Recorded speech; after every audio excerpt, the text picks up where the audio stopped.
नमस्कार, मैं प्रियंका और आप देख रहे हैं इंडिया पब्लिक खबर।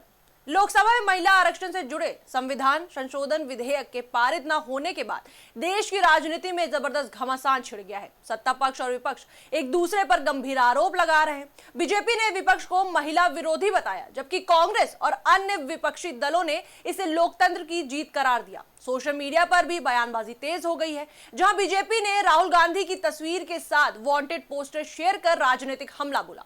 लोकसभा में महिला आरक्षण संशोधन विधेयक गिरने के बाद सियासी माहौल काफी गर्म हो गया है। संसद से लेकर सोशल मीडिया पर हर जगह सत्ता पक्ष और विपक्ष के बीच आरोप प्रत्यारोप का दौर तेज हो गया है। अब ये मुद्दा सिर्फ एक विधेयक तक सीमित नहीं रहा, बल्कि अब ये राजनीतिक रणनीति, नीयत और लोकतंत्र की व्याख्या तक पहुंच चुका है।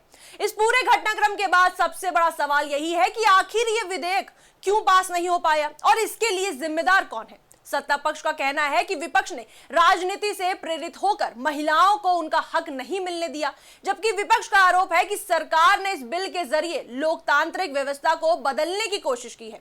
बीजेपी और कांग्रेस के बीच ये टकराव अब खुलकर सामने आ गया है। बीजेपी ने सोशल मीडिया प्लेटफॉर्म एक्स पर राहुल गांधी की तस्वीर के साथ वांटेड लिखा हुआ पोस्टर शेयर किया, जो तेजी से वायरल हो गया। इस पोस्टर के जरिए बीजेपी ने यह संदेश देने की कोशिश की कि विधेयक के गिरने के पीछे कांग्रेस और विपक्ष जिम्मेदार है। दरअसल सत्ता पक्ष का स्पष्ट कहना है कि महिला आरक्षण विधेयक देश की महिलाओं को सशक्त बनाने की दिशा में एक बड़ा कदम था, लेकिन विपक्ष ने इसे पास नहीं होने दिया। बीजेपी का दावा है कि अगर यह विधेयक पारित हो जाता तो लोकसभा और विधानसभा में महिलाओं की भागीदारी बढ़ती और देश के विकास में उनकी भूमिका और मजबूत होती।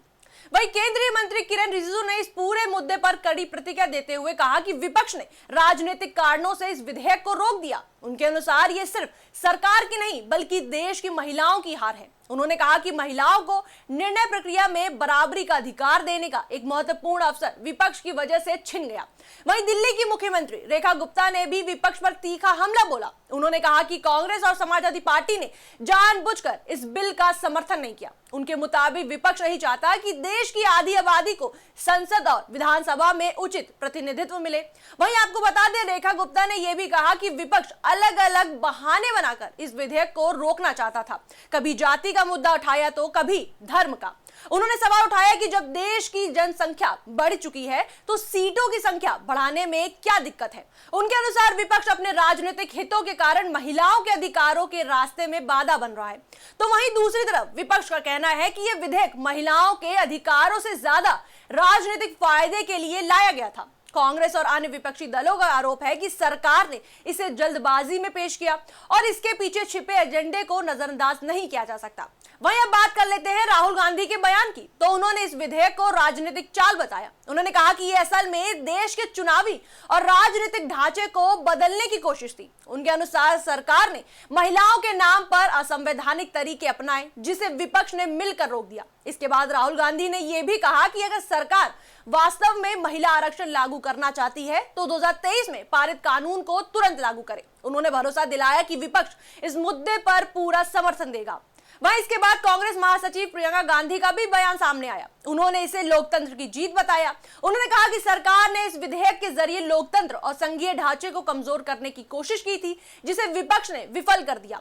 दरअसल प्रियंका गांधी का कहना है कि सरकार महिला आरक्षण के नाम पर परिसीमन जैसे मुद्दों को आगे बढ़ाना चाहती थी, जिससे उसे राजनीतिक फायदा मिल सके। उन्होंने आरोप लगाया कि सरकार ने महिलाओं को सिर्फ एक राजनीतिक औजार के रूप में इस्तेमाल किया। महिला आरक्षण विधेयक का लोकसभा में पास न होना सिर्फ एक संसदीय घटना नहीं बल्कि एक बड़े राजनीतिक संघर्ष का प्रतीक बन गया है। सत्ता पक्ष इसे महिलाओं के अधिकारों की हार बता रहा है, जबकि विपक्ष इसे लोकतंत्र की जीत के रूप में पेश कर रहा है।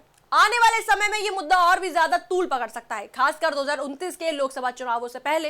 अब देखना यह होगा कि क्या सरकार और विपक्ष किसी साझा सहमति पर पहुंचते हैं या यह टकराव आगे भी जारी रहता है। फिलहाल इतना तय है कि महिला आरक्षण का मुद्दा देश की राजनीति के केंद्र में बना रहेगा। इस पर आपकी क्या राय है, हमें कमेंट सेक्शन में जरूर बताएं। वीडियो को लाइक करें, शेयर करें, हमारे चैनल को सब्सक्राइब करें।